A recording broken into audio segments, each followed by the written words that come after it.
BlackBusters. What's cracking, family? Man, I'm laughing already, bro. Welcome back to BlackBusters, the best movie podcast review, the best movie review podcast, both. Either way you want to say it, that's what we is. We the best movie podcast in the world. Craig. In the world, Craig. In the world, Craig. In the world, Craig. Yes, man. I'm your host, Big John, and this is my co-host, Tony Doo-Wop. Tony Doo-Wop. Yeah. There you go. Tony Doo-Wop. Tony Doo-Wop with the puffy coat.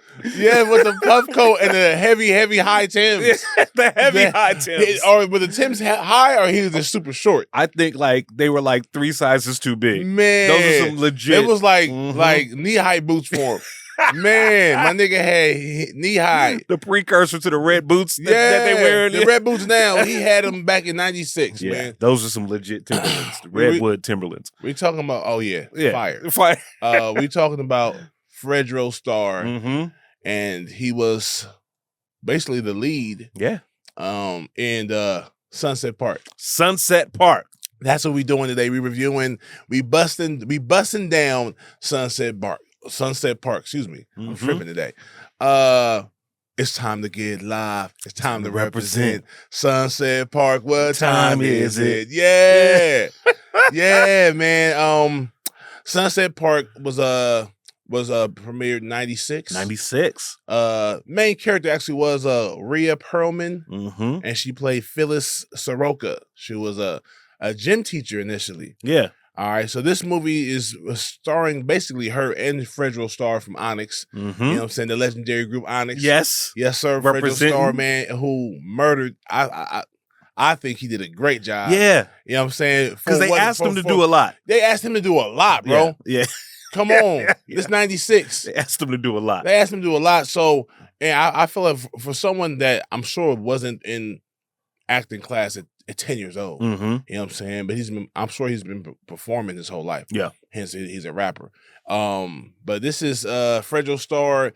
I don't know if this is his debut. I feel like this is the first time I saw him doing anything besides being in Onyx. Right. Get on the Bus was after 96 or maybe the same year. Yeah. But and you have Fredro Starr along with Terrence Howard, played Spaceman. And this is before Terrence Howard was the main event. Yes. You know what I'm saying? He was at this point he was still an undercard. Yeah. But he did his thing. Method acting. This fool was literally the Spaceman. Yeah. Man. Great. He was going in and out of reality. Yes. Was tripping. So we got high school tripping. In high school tripping, bro. He was on one. I'm like, we'll get into it, but his dagger, the dagger. Come on, man. The Crocodile Dundee dagger, bro. That was some Ashanti dagger. That's the shit that Eddie Murphy got from Golden Child. That shit was bedazzled. Yeah, man. Yeah, he was on one. One. Okay, so Rhea Perlman, Fredro Starr, Terrence Howard, DeAndre Bonds. Yeah. Man. I forgot he was in this. Now Sunset Park I watched, of course, when it first came out. In 96, I might have watched it once or twice before the 2000. So I haven't even really watched it in a long time. So I went back and watched it. I'm gonna give you my take in a minute. Obviously, that's what we do here. But DeAndre Bonds, Busy B, man. Yeah, murdered. Man, he's strong, man. Man, he was strong. Oh man, he's so good. I have developed a strong appreciation for just all of his work. Good characters, we've done The Wood, we've done Tales from the Hood, right? We've seen him in different looks. Yeah, this is a completely different look for him, 100%, and he killed it. I got a question for you. Yeah, I got a question for y'all too. Later on, we gonna get to it later on before the prizes and the awards and everything. Yeah, Talent Norris. Yes, I'm sorry, Talent Harris. Smooth. Talent Harris, Butter. Man. Yeah, Talent was one of my favorite comedians back in the day, bro. He never made it big. He never made it super famous, but I thought that he was super unique. Yeah, and he was super just new. He was fresh. He had his own swag. Yeah, and he laid into it, and he was different. He's super tall, so he was commanding on stage. Yeah. And I was I was a student of comedy since I was a kid. Right. And I don't know how much older he is over me, but I remember watching him growing up, man, and I was like, this dude is hilarious. He always had a beer, a Heineken or something like that. And he always, it's calm. It's hard to be a suave comic. Right. Like either the comics are mean or they're hella animated or very abrasive. He was a smooth, suave comic. Right. Like Bill Bellamy was the only other guy that I've seen at the time, be smooth like that, but a big fan. Talent for sure, was a beast. Yeah. The crazy thing, he showed more non-suaveness, more aggression in this film than I ever seen him on stage, period. Yeah. Who else is in this thing, man? Antoine Tanner. Yes, Drano. Who was the quintessential basketball player at the time. Yeah. And it's crazy that you go back and look at these films and you see a lot of the same guys in these films. Like these were the go-to actors that you would do. He was the certified number 2 guard. Yes. If you're doing a movie about black basketball, he's got to be playing the 2 and he's got to be the shooter. Right. Drano. Boom. Guy Torrey. Yeah. Boo Man. His name was Boo Man. That's hilarious. Nah, man, at the time, this was a movie filled with guys that had a lot of talent and potential. And it was dope, bro. I enjoyed it. Yeah. I enjoyed Sunset Park. I don't remember it the same way. Like when I watched it as a kid to now I'm a grown man, it's like I was in high school when this came out. Yeah. And so I'm gonna keep it 100, man. I would get Sunset Park mixed in with Coach Carter. Yes.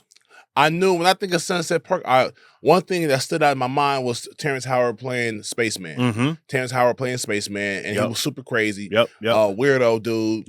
But he was cool, and he was loyal to the team. So Sunset Park, I thought of him for sure, and I thought of Antoine Drano. And Fredro. But for some reason, I forgot the coach. I forgot that the coach was Rhea Perlman. I forgot that she was the coach. This movie almost has the same plot.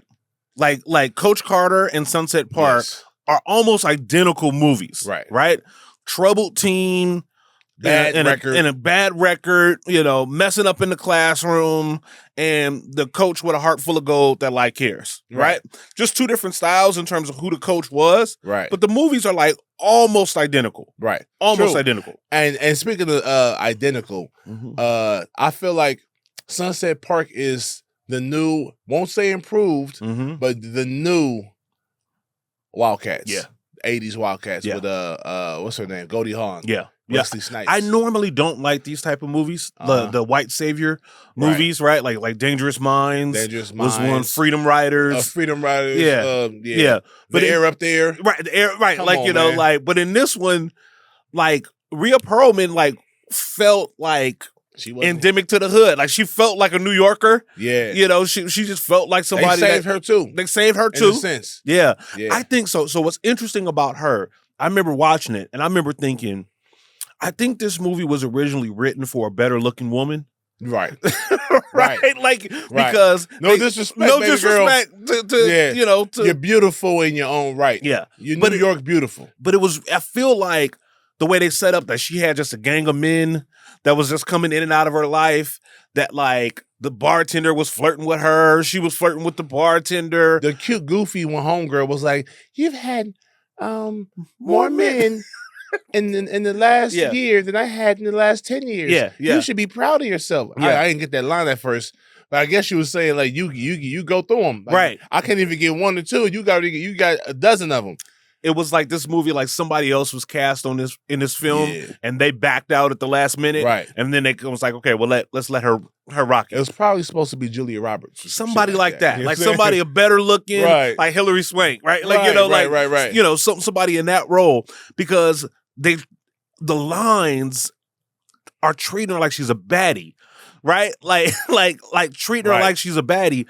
And she's not a bombshell. We're not trying to disrespect, Carla from Cheers. We got Carla love from Cheers. we got respect. But I didn't get it. And the other thing that I thought, I was like, she's gonna fuck Fredro Starr. Nah. Wait, bro. Wait. Nah. I think she's gonna fuck him. They had an awkward relationship, and it's only awkward because of the extended stares. Yes. Ain't nothing wrong with having your coach. Let's say not too many women coach boys teams in high school. Yeah. But they happen. Right. I'm sure. You might have a little crush on your coach. And it seemed like he had a crush I'm gonna keep it 100. Like he was just cool with just having a crush on her because he wanted the other girl. Right. It felt, but her responses, the way she reacted to him, it was almost like you can get these little niggas. Yeah, I might give you some. If you press hard enough. Yeah. You give me the full court press. I Right. might let you lay up in. Right. You know what I'm saying? Yeah. Slide. Like, because they was going on dates and shit. Like, you know, they was just eating. And then when he dropped like that he was a virgin. That's what I'm saying. She supposed to nip that in the butt like, okay, this is where the conversation got to end. All right. That's enough. All right, Shorty. Like, we're not gonna talk about your sex life. Yeah. With your coach. The night that they both got drunk. No, come on, man. Like I was like, she took him upstairs. She took him upstairs. Took him upstairs. Yeah. All right, we gonna revisit that in a minute. Let me break down kind of like the plot. Yeah. Sunset Park is a high school that's in the hood clearly because they got metal detectors galore. Yeah. And so they was strict. It looked rough. Remember one dude was trying to sneak past the metal detector? They snatched him up fast. Yep. So that's like the opening scene of the film, let you know what type of school this is. You know what I'm saying? Sunset Park, these kids, inner city kids, and this basketball team was 2 and they only won 2 games. 2 games, 2 and 31, 2 and 28 or something like that. Yeah. Trash team. And their coach left. The coach dipped on him. He was like, I'm gone. Right. And I'm assuming so now I'm thinking they're gonna get a new coach. They didn't even have a new coach there. They had the coach's job on the wall posted on the bulletin board. In the break room at school. Yeah. So this PE teacher, her name is Phyllis Saroka. She's talking about her opening scenes is her talking about this guy she's involved with, her boyfriend. They're gonna move to St. Croix together and start and open up a restaurant. And she's telling her 2 homegirls, and they're jealous. They're not jealous. They're like they happy for her. Yeah. And so kind of find out he dips on her. Took all the shit. He took everything. Sidney VCRs. Sidney Dean. Nah, what's his name? He didn't Sidney Dean. What's the big boy name? Yeah. I'm killing everybody. Yeah, exactly. I'm shooting everybody. What was his name? Big something. Big Walter. Big Walt. We just did it last week. Just did it. Yeah. The dude from White Man Can't Jump that robbed Sidney Dean. Raymond. Big Raymond. Yeah. Big Raymond.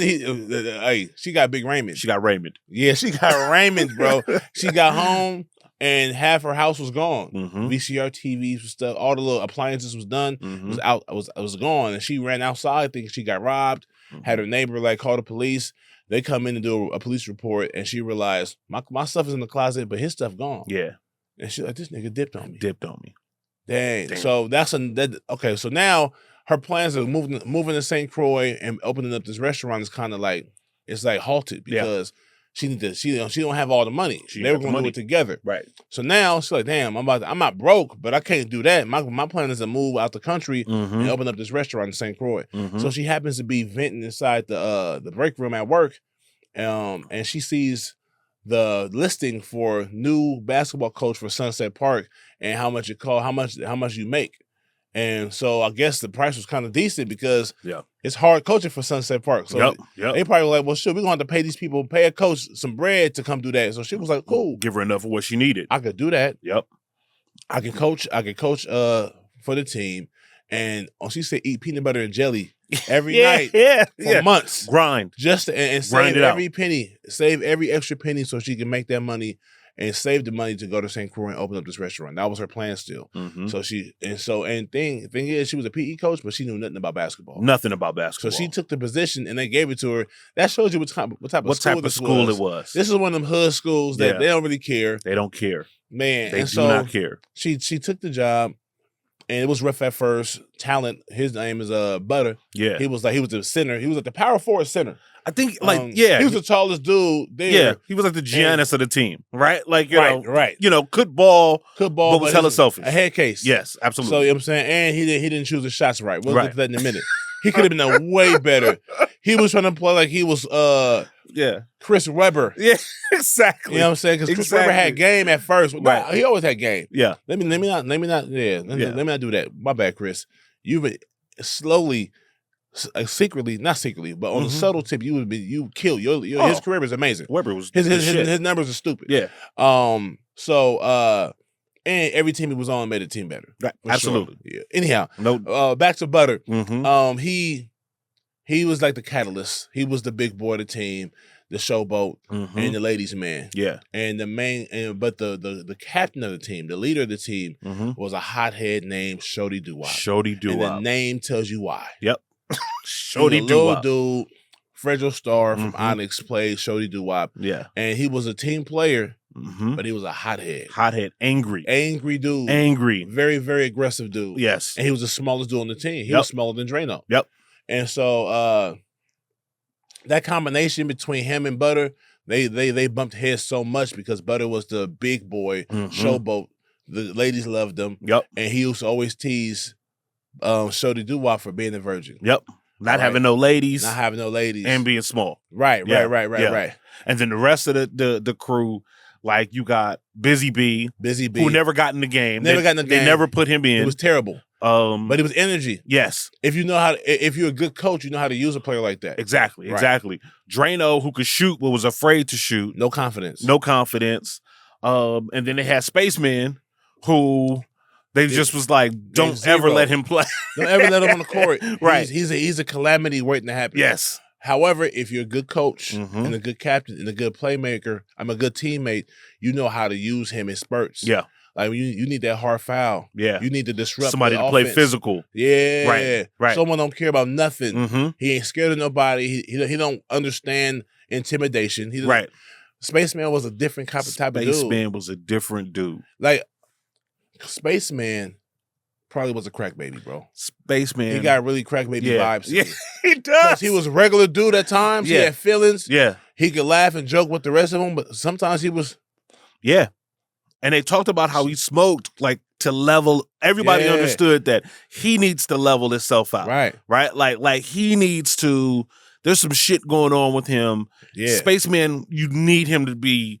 Like, Spaceman needs to be on medication. Right? Like, Spaceman needs an IEP. Like Thorazine, Prozac, or something like that. Exactly. Because he was aggressive. Very. When you asked him to be. Yeah. You know what I'm saying? He wasn't afraid. He wasn't afraid of nothing. He wasn't afraid. I mean, in the scene that we kind of get introduced to him, where he gets put in the game, they're playing a, the team is bigger than them. Team is bigger than them. And out muscling them. Yeah. And it's like, is anybody afraid of these guys? Anybody not afraid of these guys? And Spaceman. And they were like, hell no. Hell no. Yeah. And then I love the was they playing Coochie Cutters? It was something. It was one of them down south. You know what I mean? Like, hella amped up. Right. Now, was it probably 85 South? Yeah, 85 South. 95 South. Yeah. Or what's Whoop Daddy? Yeah, right. It was that vibe, and he was out there muscling. Spaceman. He was out there grabbing boards, taking a hard foul, jump balling it. He was doing what the other guys were too cool or too scared to do. He wasn't cool and he wasn't scared. Right. A great teammate. If you're a coach that knows how to play, how to coach a team like that, you got to use a Spaceman. And that's like when I was thinking about the team, like I was thinking, like, is this a good team? Because in order for the movie to work, you got to believe that these guys are capable of winning games and getting to the championship or whatever it is. And at first I was like, there's no way in hell that this Bad News Bears, that this ragtag group of players is going to be able to do anything. But like as the movie went on, it became more and more believable that as a team, they could get it done. They were mentally fragile, right? But if the coach and the team themselves could galvanize, this team could actually be something. Right. Yeah. There was a lot of. This movie skipped a lot. I felt like it just jumped from scene to scene at times. Yeah. Where I was like, where's the transitions at? Yeah. It just happened. Like, right. They in school right now, and the next scene, they in school again. You know what I'm saying? There's nothing at home, nothing outside. No home life. Right. I was like, okay. Yeah. Not too much character development there. We never saw Fredro at home, Butter at home, Busy B. We did see that. I'm sorry. We saw Busy B with his mom. Right. After he got shot. Yeah, which is so random. Over his jacket. In my mind, I'm like, You know what? I'm sorry. You just said it. Yeah. It's not random. Yeah. It's the hood. It's the hood. Mom was like, he likes to cut corners by going to the park to get home. Mm-hmm. He was like, it's just the park, man. Yeah. And he was like, Steve, you wanted my jacket? And I said, no. And he shot me. Yeah. Luckily, he only shot me with he shot me with the 38. Right. Why not? Because if it was a 22, it got stuck and probably hit Bounced around, hit some bones and organs. He was like, so very matter of fact. I guess that scene was, we need to show that this city, these kids are endangered. Yeah. They live in a bad neighborhood, Mm-hmm. and basketball is all they have. They're hella unsupervised. Because let me say something real quick. These hood kids was fitted. Yes. They all was dressing like rappers. Yes. I'm thinking like, how they get this type of bread real quick? Yeah. But then Fredro, that made sense. They explained it later on. Yeah. They gave you nuggets of information. You know what I'm saying? Mm-hmm. Fredro was slinging. He was slinging. Weed. He was slinging weed. Yep. And so that made sense why he had a little bread to give old girl. Mm-hmm. He was tricking a little trick. Yeah. You know what I'm saying? He was tricking off old girl a little bit. But I guess I forget. This is not Fredro Starr. This is Shorty Doo-Wop, a junior in high school. Right. Of course. He might even be a sophomore, but chances are he a junior. And it's New York. Yeah. Flashiness. And it's and it is this is the one part about Sunset Park, because there's a lot of parts that I don't get and don't work. Mm-hmm. But it feels authentic. And it does. It feels very authentic. You know the way, like, I don't want to disrespect no New York girls, but like, especially like New York girls in the hood have a roughness to them. Like their hair is done rough. Like, you know, they shirts is rough. Like everybody there. They took the subway to school. Looked malnourished. Yeah. Right? Like, you know, everybody there looked like the New York that they rap about, you know, the buildings leaning on them and grittiness. You know, even the finest one in the movie, Melinda Williams looks rough. Beautifully rough. Yeah. And dropped the nigga Shorty Doo-Wop for the dreadhead, you know, in a heartbeat. And that's that shit that like makes sense about how like nobody has anything. Mm-hmm. So anybody that gets something, right? Like Butter, but if we fast forward to tape, like Butter has like 12 kids. Oh yeah. Right? Sure. He has children for sure. He has mad kids because everybody is operating on what they have. Butter is like, I'm smooth, I get the ladies, and that's what he's gonna do forever. Right. You know, Shorty gonna sell his drugs. Right. You know, Busy Bee is gonna live with his moms until, you know, something else happens. Right. Like, it feels like these characters are very authentic. Basketball is really kind of all they have. Is gonna be a manager at some appliance store. Yes, boom. And he should have been getting his his BA and his master somewhere else, but he didn't apply himself. Yeah. And the only person and Spaceman is in Rikers. Yeah. Unfortunately, Spaceman going to jail. He's going to jail. Yeah. Without Coach there, he's gonna go to jail on something that was misunderstood. Because he's a misunderstood person. Yes. Yeah. Absolutely. 100%. Right? And it's very important. And the scene where Terrence Howard, when he comes in with the dagger, when he's got the sword, and he goes to Coach and he goes, I'm about to kill my teacher. Because nigga laughed at me. My braids. My braids. I got my hair braided and he laughed at me. Like, that was probably the best scene in the entire movie to frame what these kids are going through and what this life is like for them. Right? And when she goes in there and stands up to him, the way he feels protected, and then he lets the teacher know science is my favorite subject. Oh, right? I know that. You fucking with me, you ragging on me, you talking about my hair, and your class is the only thing I fucking like here. Right. And we're so disconnected that like you've never even, aside from belittling me, you've never even given me a chance or tried to get to know what me and my passions were. Right. Like that was the sum of the movie to me right there. It shows that teacher was probably going through it himself. Being a white teacher at a black school, predominantly black school. And a fucked up one at that. Right. So not to justify it at all, but a lot of these teachers be feeling underappreciated, overlooked, not respected.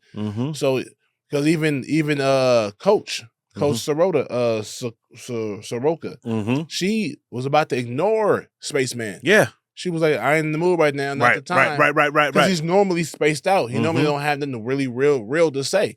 Exactly. And he had something real to say today. Yeah. And he was like, he pulled the knife out and got her attention. Yeah. She's like, what are you doing with that? Yeah. I'm going to go kill my teacher. I'm going to kill my teacher. I'm going to kill. And the teacher hollered at the coach earlier in the movie.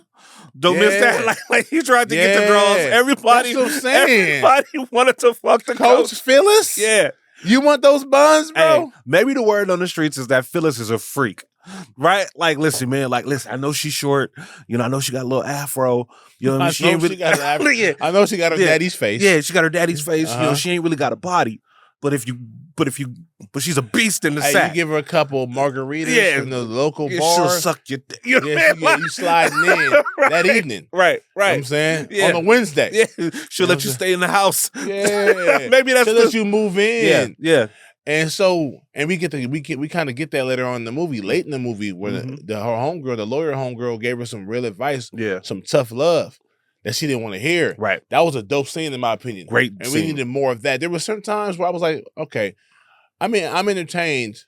Talent was we'll get to that in a minute. Mm-hmm. You know me, sometimes I step ahead. Yeah. I love Talent's character better. I love the moments he had with her on the sideline. That was dope. Those good advice. But let me say this, because I don't even know if I finished the plot. Yeah. So this bad team, with potential, gets this new coach who knows nothing about basketball. She takes the job because she wants the money, and they eventually realize that she does not know how to coach, how to play basketball. She don't know the rules. And so why is she here? She's just here for a paycheck. They shut her out. Yep. Yeah, you white, you in the hood, and you only doing this for money. You don't care about us. Right. We're not listening to you. Boom. And she saw that. Okay, I got to switch something up. So I got to do my homework. I got to give him some homework. She excuse me, on the belch. She did her homework first. At least she tried to. Yep. And then she just leveled with him. Hey, I don't know how to coach this. I don't know basketball, but y'all do. I know how to win, though. I know how to win. Yeah. I know how to motivate. I know how to get people going. Yes. And so y'all teach me the game, the fundamentals, and I teach you how to win. Yep. And which is kind of like unrealistic as hell. Very unrealistic. This is New York. Yeah. Wait, they ball here. This is New York, bro. They ball. They hoop in New York. Yes. You don't go from a 2-30 team to going to Madison Square Garden the next year, unless here's the thing, because they hoop so good in New York. I can see a team that has talent, but bad coaching, gets smashed on the week in and week out. That's the part that you got to believe. Get them a good coach, and you can turn that talent around. For example, my year, my first, I did 5 years in college. I got redshirted. My senior year, we went. I want to say we went 1-10. All right, 1-10, bro. And mind you, every year, the year before that, we went 3-8. Yeah. And the year before that, we went 4-7. So when I got there, we've had losing seasons my first 3 years at college. In college, every year we got niggas going to the league. Yep. First round, second round. Talent is there. So we had squad. We had squad, bro. Especially on defense, and we always had some fast ass receivers, some great receivers. You know what I'm saying? Like, so we had talent. Right. That's my fifth year. We got Coach Tedford. What a difference. I think I want to say we went 8-5 because we went to a bowl game. Yep. That fast. We became a contender that fast. The difference that a coach can make. Right. So it's not unrealistic that they became a winning team. To go to the championship, yeah. But and especially with a coach that knew nothing. Right. Not a coach that knew a lot, but had a team that lacked discipline. Right. But let me get y'all in shape. Because Coach Carter, we haven't even did Coach Carter yet. Yeah. He knew how to coach. He was a coach. Right. He was a real coach. Yeah. She was a master motivator. Right. She was a motivator. Once they realized that she did care, and that's the thing, she was able to get the most out of them. So as a kid watching it, I was just looking for the jokes, the laughter. And that kind of excited me. The plays that were good in the action spots of the movie. Yeah. But as a grown man, as a writer, and seeing the bond, even though I think the bond was a little too awkward, a little too close between Shorty Doo-Wop and Coach, But her bond he with was the fucking other Coach. players. Yeah. Right. We'll get He was fucking Coach. Yeah. So the doo-wop was in that WAP. Yeah. Man. So the doo-wop was in that WAP, man. Whoa. It had, but it was, come on, man. Yeah. He asked her on a date and he blushed. He didn't say no, he just blushed. And then she went. Yeah. And then he realized that she wasn't really fucking with him like that, and he left. He paid his bill and left. That's a date. That's a relationship. Yeah, bro. yeah. After that's I told an you, underlying relationship, bro. They basically told us that they smashed on the low. Bro. Yeah, it doesn't show that. Yeah, and we just didn't get to that shame part. On you, Coach. The important thing was, how do you know where she lived? Like when he was on the stoop drinking the 40. I told you there was jumping yeah, scenes. Yeah. So here's the thing. On BlackBusters, we critique Black films. Yeah. And I love these films a lot of the time. So my critique doesn't mean that I hated the film because I didn't. But I got to give y'all deserve to get this critique. Yep. I'm sure. And I know how movies work. There's a lot of things that get cut on the editor's floor. And the director sometimes makes a director's cut, and then there's an editor's cut. And I'm sure a lot of shit got cut out, right? For time, whatever. Yep. Maybe the studios was like, cut this, cut that, cut this. How the hell did he know where she lived? How did he know? You know what I'm saying? There was never a conversation. Come by the house, or him sneaking into the office and getting her address. Right. Nothing to show that he had that he knew where she lived. Yeah. Especially when he was like, "Do you have any Black people in your building?" He had no clue. Right. Where she lived. Where she lived. No clue until she told him. Oh, she did tell him. He said, "Where do you live?" I mean, But she didn't say address. Yeah, she said what section. What section? Like what neighborhood she lived in. But he was sitting on the stoop. Like he knew exactly. Like he had been there before. I don't know. I think y'all microwaved that a little bit. Y'all just kind of made that arrive and pop up. Like he just happened to be at her spot. I think the first time that she said, "Pull your pants up and turn your hat around," was after sex. I think that was they inside, like, little game, right? Like, I'm thinking he's telling, why would you tell your female basketball coach I'm a virgin? Because you're trying to fuck. Unless you're trying to slide. Yeah. He was like, maybe I'm trying to get it from old girl. I done gave her some bread. I done invited her to my games. She not fucking with me. She not giving me no ass. Right. What's up with you, coach? I'm trying to get some. Yeah. I know you fucking. I know you fucking. I know. Right. I see you flirting with the teachers. Right. You know what I'm saying? Like, I know. Let me get some of that box on the low, though. Yeah. Let's not tell the team. Let's not tell the team. Let's not tell the team. Butter gonna want some too. Right. Nah. Butter had him, man. Butter had him. And the thing is, that's crazy because the way he was talking made you feel like he was lying. Yeah. He was always like, I had the shorty like this, man. I smashed it like this, right? Boom, bam, bam. And it looked like he was lying, but every time he at the game, it's 2 or 3 girls waving at him and stuff. So he had shorties. Yeah. You know what I'm saying? Yeah. So I love the speech that she gave him. Like, when she coached them that up. was dope. That was a good dope. moment. Like they always gonna want you because you butter. You butter, man. You. Yeah. Not because you scored 30 points or 3. Yeah. You already. She low-key flirted with him too. Come on, man. Come on, man. Like she low-key was like, yeah, I get it too. Yeah, I see it. I said, hold on, coach. Yeah. Come on, man. This kind of goes to like every now and then I will see like on like the news feed, like either on like Twitter or something like that. Like the teacher getting caught. Come on, like man. smashing, It's not just these male teachers, these female I'm teachers. talking about the female teachers, right? Getting slid this into. shit's like low-key my guilty pleasure because like the teachers be hot. Like it's never like, like a wolf, you know what I mean? Like, or a dog. It's just like, man, you hot. You can't find nobody your age. What's going on? To smash. And there was always that, like, if I think back to like, especially when I was in public school, there was always one teacher's aide, like a girl, a woman teacher's aide who wasn't a teacher. Either she was a teacher's assistant or she worked in admin. That like was a little too friendly with the boys, right? Enough to be like, you know what, like I can probably smash Miss Johnson. You start doing stuff like this. Hey, Miss Johnson, Tamika, Miss Johnson. Oh, my fault. Miss Johnson. I was saying, like, how old would I have to be to go out with you? Or if I was your age, would you go out with me? if they're supposed to be like, you know what, I'm not answering that. Yeah. That's inappropriate. I'm not going to answer that. Yeah. But they be younger than the teacher. They be a few years younger. Yep. Like fresh out of grad school. Yeah. Only mid-20s. Mm-hmm. And this dude's 16, hollering. 17. He hollering. Yes. And he's the guy that all the girls his age like. Mm-hmm. And she sees that. Yeah. And you know how women be liking power. Women in like influence power and popularity. Yep. You know what I'm saying? And so if she answers, you got her. You got her. I mean, Miss Johnson, can you give me a ride home? Ooh. My mama working late, and it's innocent enough, but you hop in her car and her car be like the car of a 22-year-old. You be like, yeah. listen to this? Yeah, right. Yeah. Like you could park with Miss Johnson. Right? Like that was the vibe I was getting from Coach. Man. That was the vibe. Like anyone, she just walked right into the male locker room.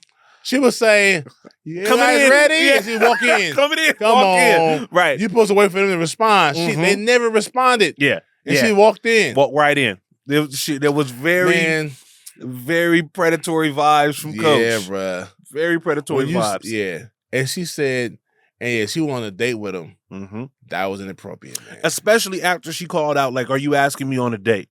Right, making it that. Yeah, and he's, smiled and like shoved it off, and now y'all on the date. Right. Eating. Right. Right? Come like on, in the diner. Come on now. And the way he was affected by her, finding out that she was leaving after the season was like she's breaking up with him. She's breaking up with me. And After I told you dinner. Yeah, that I ain't never fucked nobody. Now you leaving? You leaving? Man. You know what? All these bras is leaving me.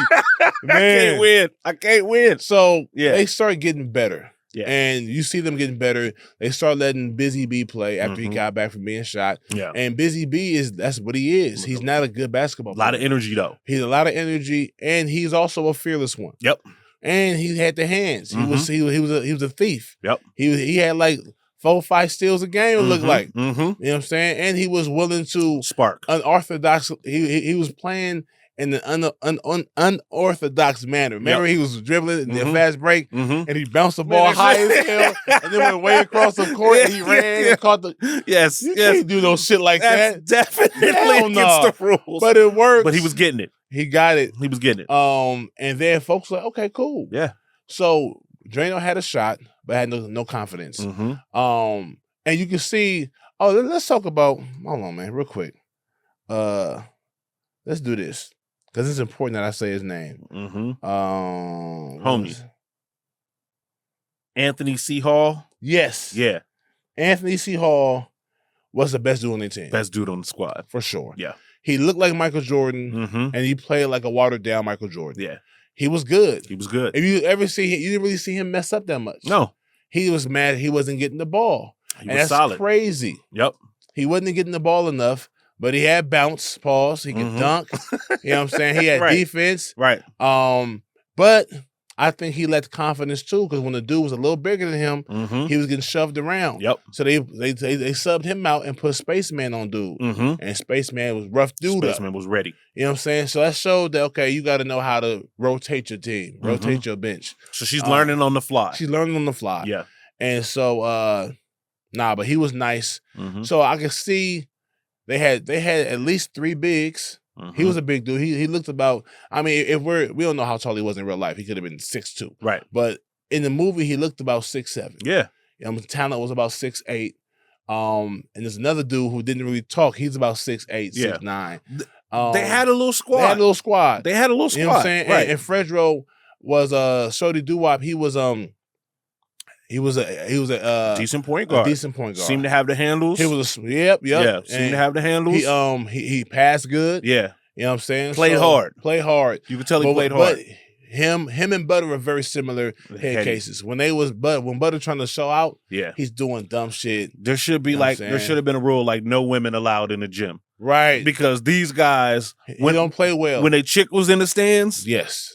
Now they out there Sidney Deaning. Right. Sidney Deaning. like round the back for no reason. Yes. 360 for no reason. Yes. Because they got the big booty staring. The big booty staring, man.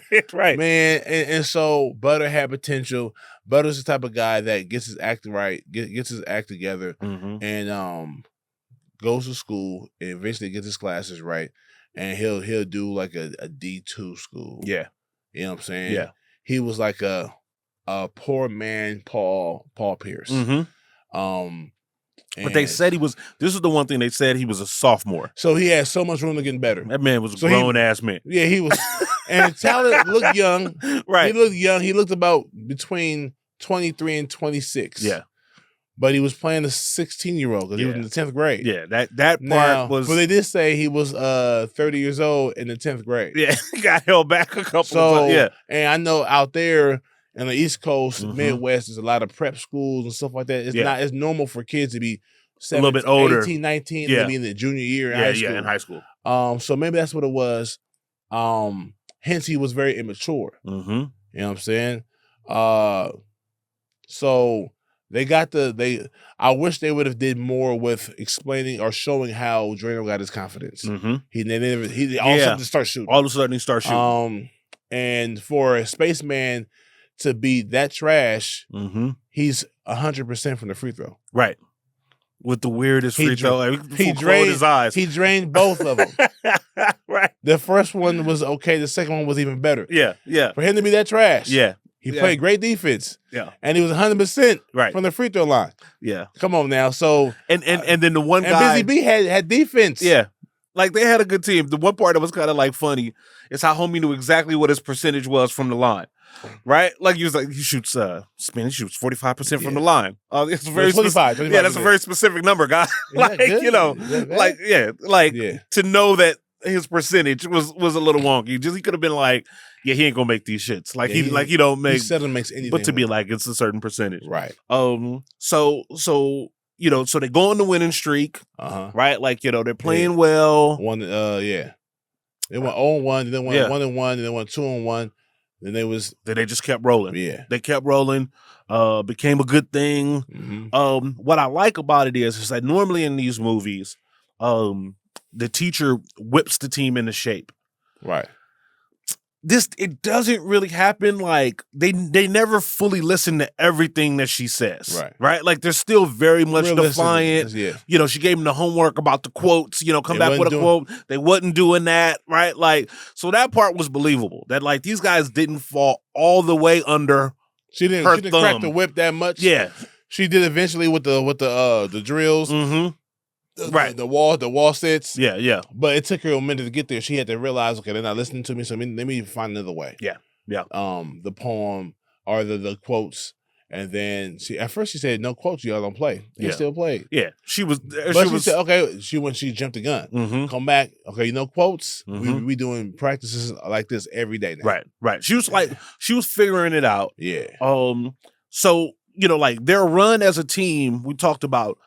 Feels a little like far-fetched that this team is going to go to the state championship, and lose by 2. And but we believe that like maybe they've got the talent, right? Right. We have to suspend belief that like maybe this coach can somehow get it done and get them there. Right. So you got to like kind of like take some liberties to believe that this team can go on an epic run like that. But they get to the chip game. Yeah. And a little bit intimidated, but they come back, they play hard, and the last play of the game to me is an iconic play. Yeah. You never really see that happen, where like Drano gets open and just gets your shit swatted. normally like he gets the shot up. It's the slow-mo of the ball. Yeah, exactly. Everybody watches. It kind of hits the rim and rolls around. Bounce, fall. Right. Right. But on this one, it was just like smack up, like shit got tossed into the stand. Goodbye, game over. It. Right. Yeah. So, hey, what about Shorty Doo-Wop? We lost the game, fall to the floor. He was acting his ass off. Man. He was acting his ass off. Fredro, man. Yeah. I rocked with you, man. Yeah. I love Fredro. And he said, yeah. It reminded me, so you ever seen like the movie? He was shot. I just saw the day homie, the homie get shot. You ever seen Cornbread Earl and Me? Yeah. So like, remember when Cornbread gets shot and then it's Like that's how Fredro was looking like. Yes. Like no, like No. pain. Pain and sorrow. Yeah. Heartbreak. Heartbreak. I get it. I've never been to a championship game and lost. And so close. Yeah. So close. Especially with these guys being deprived of success for so long. You know, it meant something. That's kind of like what the movie was missing a little bit. Like we see them go on the run, but like nobody really takes the run seriously. Like there's no moment where like we've never done anything. We never got this far. We never got this far. Come on, man. You know, there wasn't enough meetings like huddles. Right. Like Fredro. Right. Shorty Doo-Wop or Butter. Like, hey man, check this out. We can do this. Yeah. We you know, all the teams before us. Yeah. Ain't got this far. Yeah. We got this far, bro. It means something. Who would have thought that we would be at the championship at the beginning of the year? You know what I'm saying? Yeah. None of that. None of that. You know, just there. Like even at the end of the game where like, you know, Fredro was out there trying to impress his chick, that was oddly believable. Right? Like the way he kept turning to the stands and getting more and more mad, you know what I mean? And then he turned to the stands and homie from Janet Jackson's Again video was in there macking his bitch down. The little woke dude from Different World. Yeah, exactly. Yes. That guy. He was the quintessential black dude with the dreadlocks that was gonna be like, how you doing? My name's Brady. He was the official Dundada of like of like everything. Right. And he had the heat on him. Like he stalled the thing is, he wasn't too woke. Yeah. He said, hey man, tell little nigga that, hey man, watch his mouth. Yeah. And put the strap on the Put dash. the strap on the dash. Yeah. Man. Homie definitely ran drugs. Right. He definitely hop in the Jeep real quick. Yeah, hop in the Jeep you know what I'm saying? And he's predatory too, because he's fucking high school girls. This movie should be called Sunset Park has the highest number of pedophiles. Man. Sunset Playground. Yes, Sunset Playground. And this is where you come to fuck underage kids. That's where coaches, D-boys. Y'all all welcome. Come through. Because Sunset Playground, they giving up the box. Popping. There's no supervision. No. We keep the guns out, but other than that, like it's game on. Yeah. No shooting, no guns. Right. Keep the all peace. Yeah, but get this young ass. It's available to you. Man, the best scene to me was still awkward because in that same scene they kind of basically broke up. Coach and Shorty. Yeah. Shorty Doo-Wop. He asked her about where she's from, and she's asked him about the white people in his building. Yeah.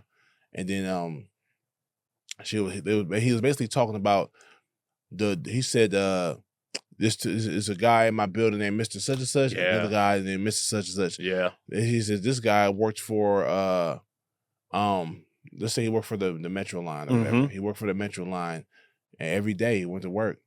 And he lived in my project building. And Mr. Such and Such ain't worked there in his life. All he do is sit on the couch and drink beer. Yeah. And they live in the same project. So it makes you think like, what's the point of working if we're going to be in the same exact situation as the nigga who don't do nothing? Right.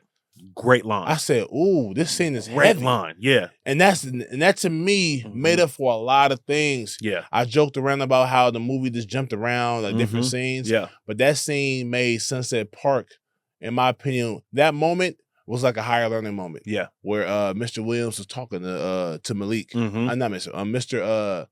Lawrence Fishburne's character. Yeah. Professor Phibbs. Professor Phibbs. You know what I'm saying? He was talking to Malik about his future and about his intentions as a writer, as a thinker. Yeah. That movie, that was a dope scene. It reminded me of that message. You know what I'm saying? Yeah. And so it was a dope message. Great message. Because he was like, it had me thinking like, no, a lot of these kids, he said, ain't nobody on the team thinking about college. Yeah. Ain't nobody, stuff like that don't happen to us. Right. That's not what we on. Yeah. So what's the point? And what's the point if I'm going to be in the same projects as that I grew up in for me to even work? Sunset Park is a really good movie that just has too much like inexplicable shit stacked on top of it. Right. Not enough of those scenes. Not enough of those like the scene with Spaceman and the teacher and the science is my favorite subject. Like super important scene. Telling the boy, Yeah. you're more than just a basketball player. Women, girls like you. They're always going to love you. Yeah. Don't do too much. Don't do too much. You don't have to do too much, right? Like, focus in on other stuff. Keep your mind on them books and off them gals, right? Right. They're like, there's that part, and then there's the fantastic speech about the two guys in the building. The one guy that does everything right, and no matter the fact that he's been right and legit his whole life, he live in the same building with the guy that don't do shit. Boom. So like, it's got the messages there. It just gets all messy. Yeah. Okay, let's get to some awards. Okay. Overacting award. Overacting award was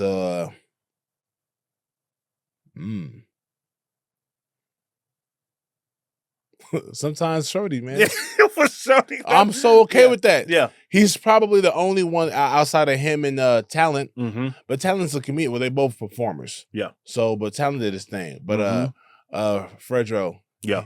At times, with in his defense, bro, I think he had so many different ranges, something that he had to hit. Yeah. He had to be vulnerable. Yep. He had to be tough. Yep. He had to be sad. Yep. He had to be frustrated. He had to be angry. He had angry. Yeah.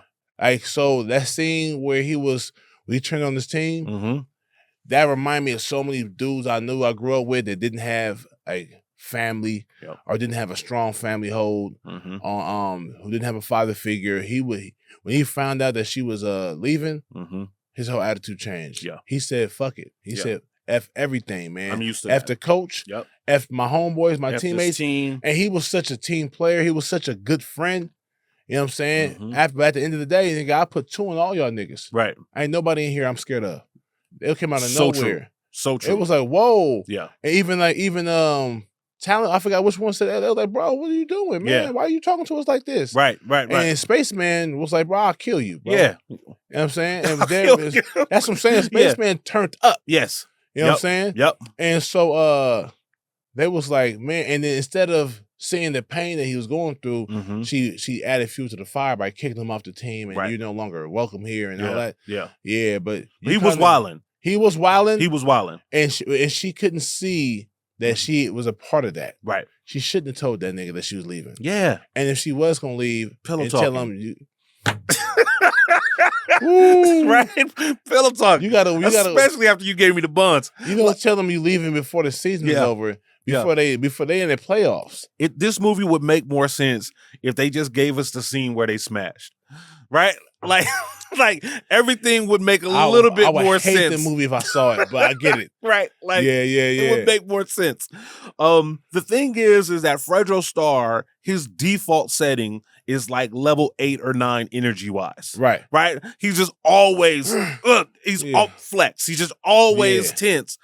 And the Shorty Doo-Wop character, like you said, with all the different emotions that he had to, portray and convey, required him to like dial it back some, dial it down, especially like the sensitivity, but he's incapable of doing it. Yeah. Because he can't, his floor is 8. Even as far even as the bashfulness. Yeah.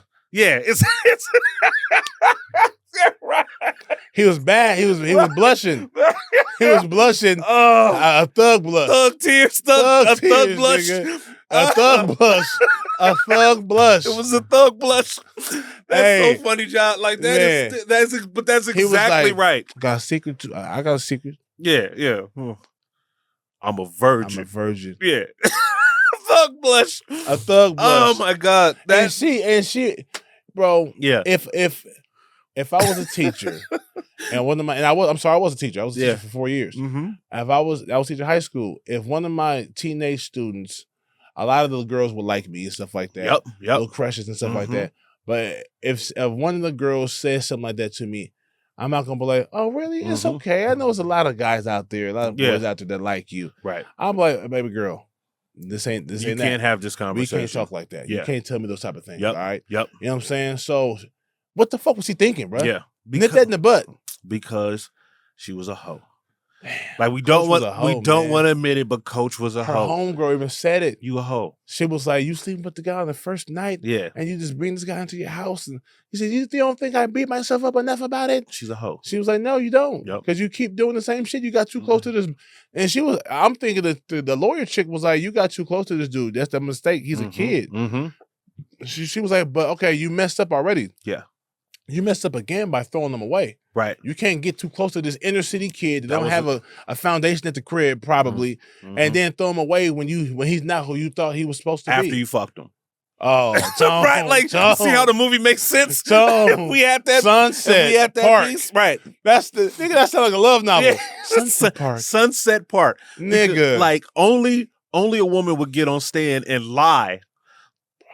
He was with me. Bro. We went to the movies. Bro. This movie makes sense if we just admit Sunset that they Park was was smashing. a love story. Sunset, damn, Josh. Damn, Tone. Josh. Tony Right? Doo-Wop. Yeah. Damn, y'all. Yeah. Sunset Park. And the studio, so they submit the script, right? And they submit the script, and the studio goes, you forecasted this earlier in the podcast. Okay. The studio gets the script, and we talked about how they have to cut things for time and all of this, and that.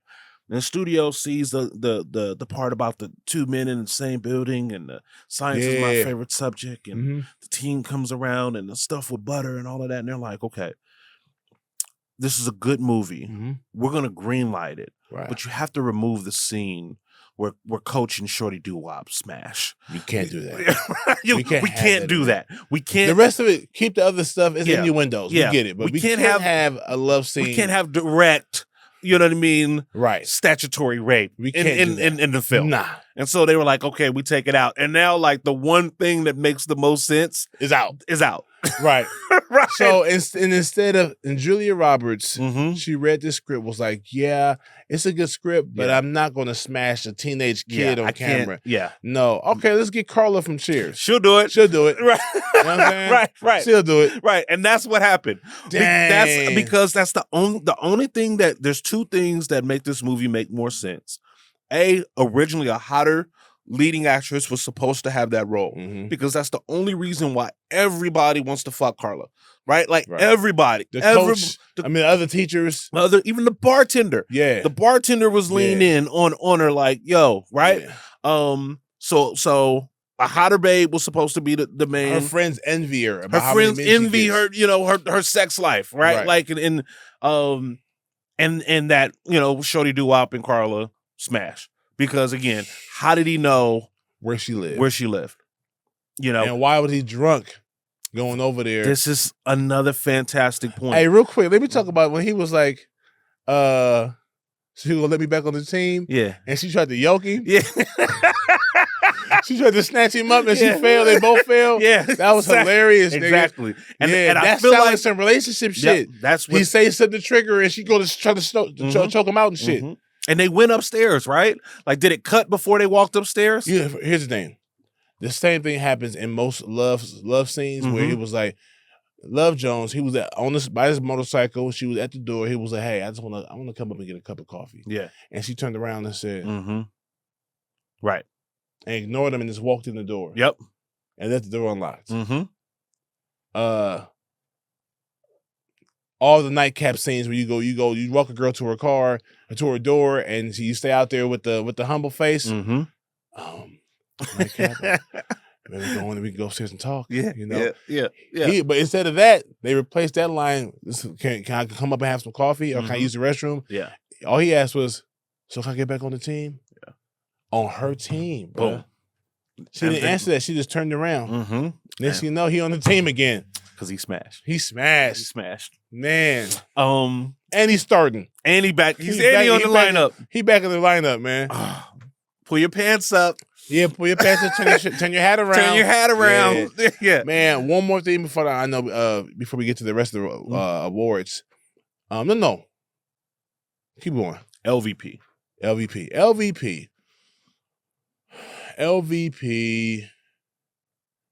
No, we needed her. I'm about to say baby girl Melinda. Yeah. But no, we needed her to set him off. Mm-hmm. A few things. Because to show he was romantic. Romantic. And he was a sucker. Yeah. But it was romantic. We didn't even bring up the fact that, like, Coach read the love letter. Yeah. You know, like he gave her the love letter. You know, yeah. so it's... And that got her moist. Yeah. That got her right down there. And she was like, dang. I'm going to have to give this little nigga some buns, man. Dang. He poetic. Yeah. He can hoop. Thug blush. Thug blush. He in touch with it. He in touch with the sensitive side. He's a little angry. He but hood, yeah. Hood intelligent. Mm-hmm. You know what I'm saying? Like, yeah, man. Like this nigga wildin'. He's a protector. Funny. Yeah. He's a provider. Mm-hmm. He's a poet. Yeah. This nigga's a man. Yep. And she got terrible luck with dudes is moving out on her. So she like, you know what? I might give this little nigga. I might give him some. I might give Shorty Doo-Wop some wop. wop. Give Shorty Doo-Wop some wop. Damn. Man. Damn. So LVP. Ooh. Dang. The movie must have been kind of good because everybody, I feel like, played their part, bro. I'm trying to think. Even the teacher that hit on her earlier. I mean, you needed him for that scene, with Spaceman. Maybe the bus driver. There you go. Okay, thank you. Right? Yeah. Because they didn't have to switch buses. Yeah. He could have just never showed up. Right. And then they just end up getting on a city bus anyway. Because they made it seem like he was a bad bus driver. No, he was in the trash ass bus. Yeah, he just the transmission went out. That's why he's slow. That's why he's late getting there. Right. You're in big trouble, buddy. No, the city's in big trouble. They gave me a bad bus. Yeah. So maybe he could be the LVP. Yeah. So we did overacting award. No, we did. Who's the MVP? Who's the MVP of this movie?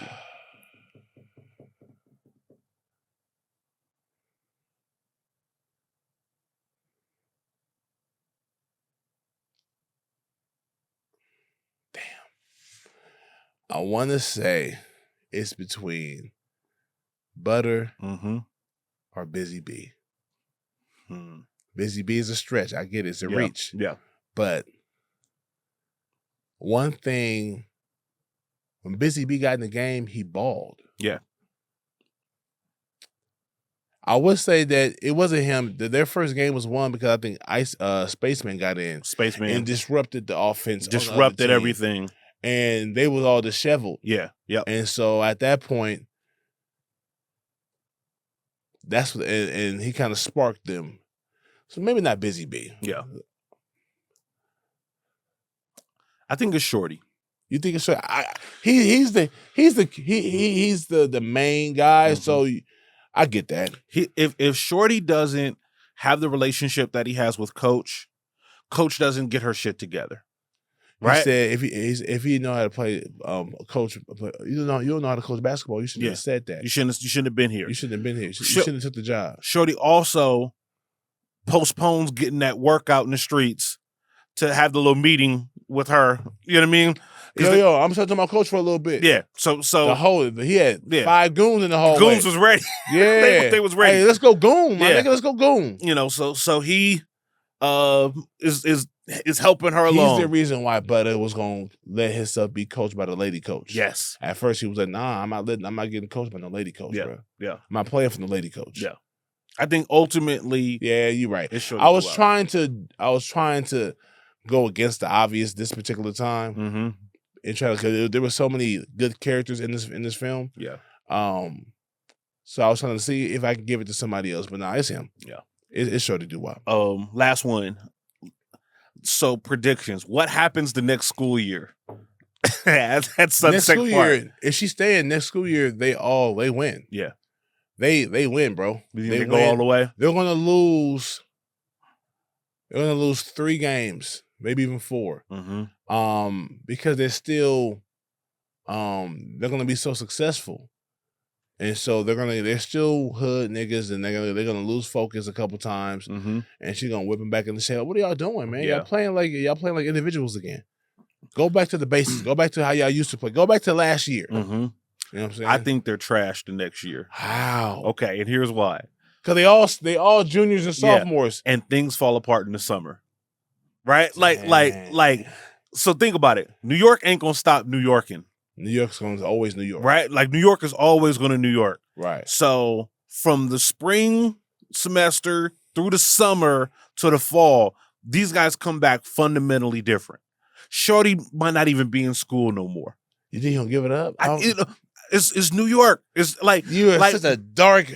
You're a dark soothsayer. Think about how pristine the conditions.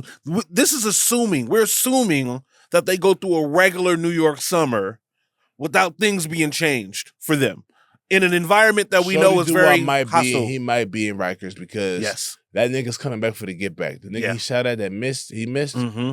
So he might get. So Shorty Doo-Wop might not be there, but they gonna play. Spaceman is definitely not back in school. Right? Nah, because science class, bro. Yeah, maybe science class. I think Drano gets his grades up. Yeah, he goes to school. Drano's there, and so does Butter. I think Spaceman might be gone, but I think he can still be there. If the team is intact, they got a good run. Because here's the thing: they came back after last summer, ready to play, and found out their coach didn't was have gone. a coach, right? So they can withstand. Yeah. New York. Yeah. It's tough, but they can navigate through it, and now they have somebody to play for. If coach stays in the books and stays in the game over summer, if the coach comes back stronger, right, and not just relying upon emotion and energy and motivation, they have a chance. She's gonna go through a basketball coach camp, and she told them that they had to put up 1,000 jumpers a day. She told them to stay ready. And now they rocking with her. Yeah, they rocking with her now. So, right. So I could be wrong. Yeah, I could be wrong. Man, the dark soothsayer, man. Man, they trashed that shit. Damn, they had 1 year. Right. But here's the thing. Before I got a take. I told you I was gonna bring it back up later on. So Busy B gets punked by Shorty Doo-Wop. Mm-hmm. He says, "Busy B, you're in there." Nah, man, I'm staying in the game. Yeah. Busy B, get out there. Hey, man, sit your ass down, man. I'm staying in the game. Mm-hmm. And she let him punk Busy B. Yep. And Busy B sat there. He was like, "Hey, man," he said, "either you get in the game, I'm gonna beat your ass." And he just he busted out. Yep. That's how great of an actor DeAndre Bonds is. Yeah. Because a couple years later, he plays Stacy. Yes. From The Wood. Yes. Most likely from Inglewood families. Mm-hmm. You know what I'm saying? He was a blood. Yeah. Busy be the strongest actor out there. Come on, man. Yeah. Stacy ain't getting punked by Shorty Doo-Wop. No. So my thing is, or does he? I don't. What y'all think? Mm-hmm. Stacy from The Wood is the same guy. Busy B from Sunset Park. Yeah. He gets punked. He gets punked by the dude, by Fredro Starr's character, Shorty Doo-Wop. Mm-hmm. And he's the little homie to Drano. And he plays the big homie to Drano in The Wood. Yeah, that's great. So that's great. I feel like Busy B done grew up to become Big Stacy. Yeah. Who you think is winning a fade? Who's winning the fade out of out of Stacy from The Wood and Shorty Doo-Wop from Sunset Park? Yeah. I think Stacy from The Wood is gonna whip Doo-Wop's ass. It's gonna mop Doo-Wop. Yeah. But the thing is, Doo-Wop ain't no buster. He not a sucker. He not no sucker. But he pull pistols. Yeah. He shoot first. Yeah, he shoot first. Stacy Doo-Wop. Stacy uses hands. He hands on. Stacy is using hands. Yeah, especially when it's personal. Mm-hmm. Stacy is getting off that bench. Hey, nigga, I'm in the game now. Coach said put me in, bud. Yep. So now I'm in the game too. What you gonna do? Shorty Doo-Wop? Yeah, sit down. Yeah, or get socked out. Yeah. And interesting, after the summer, you might not even have to go to Stacy. Busy B might have been ready to throw them hands. I already been shot. Yeah, that's what I'm saying, man. I'm tough. My confidence is up. Busy B didn't give up his coat. Didn't give up his coat. And got shot for it. So once he realized that, like, I'm tough. I know they over here, they dissing me. I'm the little guy. I'm the squirt. but I took a fucking bullet for my jacket. For my jacket. And played the same season.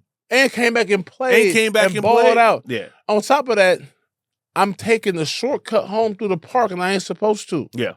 Because they be jacking niggas. I'm still going through there. Shorty do Wops the Savage. Ain't gonna be too many more motherfuckers. Right. Man. So yeah, bruh. Let's get to the awards. Uh-huh. 5 black fists to 1 black fist. How many black fists do you give Sunset Park? Sunset Park. They microwaved a little too much. Mm-hmm. They had some moments. They had some great moments. They had some good dialogue between the players and the coaches and the coach, and just between the actors in general. So I liked it. There was not enough for me to give it 5, and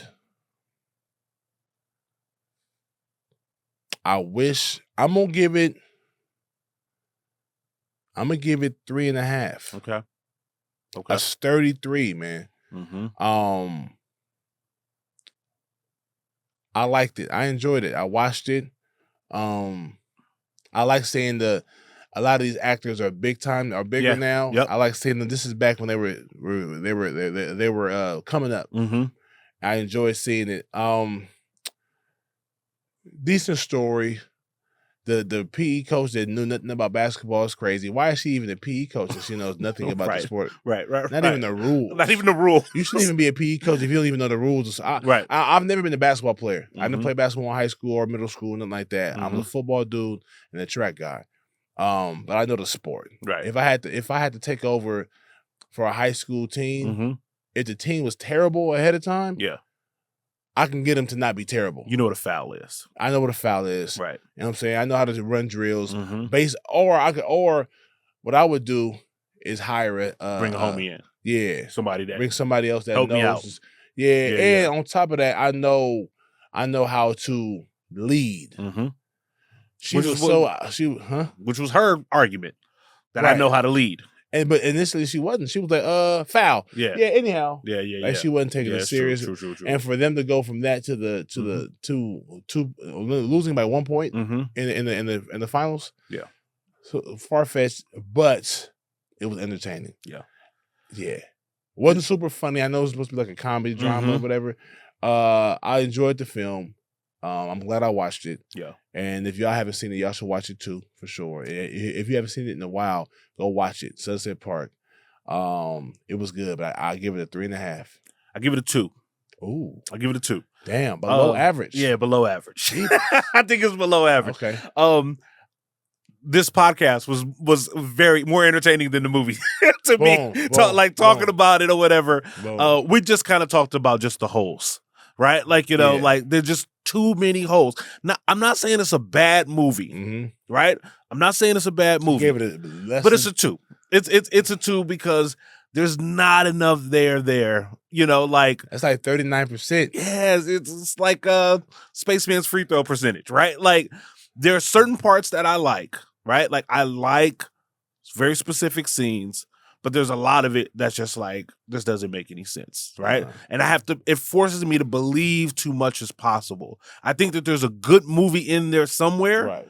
But by comparison, it's not as good as other like 3/5 movies. So again, like you called it out earlier, I'm saying that I hate this movie, that I think it's trash. That's not what I'm saying. What I'm saying is, of the movies that we've reviewed, to me, this is a 2 movie. Two black fists. Right? And because, and I'm not going to change your mind, I'm not trying to. The Butter, his character was so smooth. Yeah. Fredro's character, his performance, overacting at times, but still, I'm looking at him and I'm like, damn, Fredro Starr is doing all of this on screen. I get it. And it was gritty. It had some grit to it. It had some it wasn't. The fact that she wasn't beautiful helped. I get it. You know what I'm saying? You gave it like a 39. Not even 40%, because a 2. It's a 2 out of a 5 rating. Yeah. It's just a 2 for me. It's just a 2. It's like, okay, what's your favorite junk food? Damn. Like something that you shouldn't be eating, Brownies. You know, for me, remember Taco Bell had the Mexican pizzas? Of course. You know, like every time I ate a Mexican pizza, I always felt like shit afterwards, right? Like, Jack in the Box tacos. Right. You know, but while I'm eating it, it's the shit. That's how I feel about Sunset Park, right? Like, you know, like I don't need to watch it again for another 15 years, right? Like, you know, and so if it were a three-fister, I want to revisit the world more frequently, right? So it's a good little guilty play. I enjoyed it while I was watching it, right? But overall, like if I have to rank it, it probably won't measure up, you know, against other strong, sturdy threes, right? Okay. It might be an outlier. My opinion. My opinion. Okay. Yeah. I have a movie just popped into my head, and I want us to talk about it when we do it. Mm-hmm. But I want us to talk about it. I want us to remember Sunset Park if we can. Okay. And say, because I feel like we haven't done the movie on the podcast yet, and I already have a rating for it. Okay. I want to see what you rate it. What movie? I don't think I want to tell you yet. Okay. All right. I don't think I should tell you. All right. I think I know what it might be, but I don't think you're gonna. I don't think. Okay. Cool. Cool. All right. Off the air, we'll discuss it, and we'll do it sooner than later now. Because now I want to do that movie. All right. Perfect. Perfect. Yes, sir. All right, man. So I gave it 3.5. I give it Black Fist. Give it a sturdy 2. A 32. That's hilarious, but I get it. Yeah, I hear you. Yeah. That's this episode of BlackBusters, y'all. Go watch Sunset Park and let us know what you think in the comments, and also let us know what you think in the comments about Stacy growing up from Busy B and who will win in the head of fade between Stacy and Shorty Doo-Wop. Because I don't think Shorty Doo-Wop is talking to Stacy like that on the sideline. Nah. If Stacey was there. Nah. Not at all. It's happening. Not at all. What y'all think? All right, man. I'm Big Ja, your host, and my co-host Tony Doo-Wop. Tony Doo-Wop. And this was that episode, the Sunset Park episode of BlackBusters, man. The best movie podcast, best movie review podcast in the world. Crap. And we out. Check us next time, man. Love life. Pew to the max.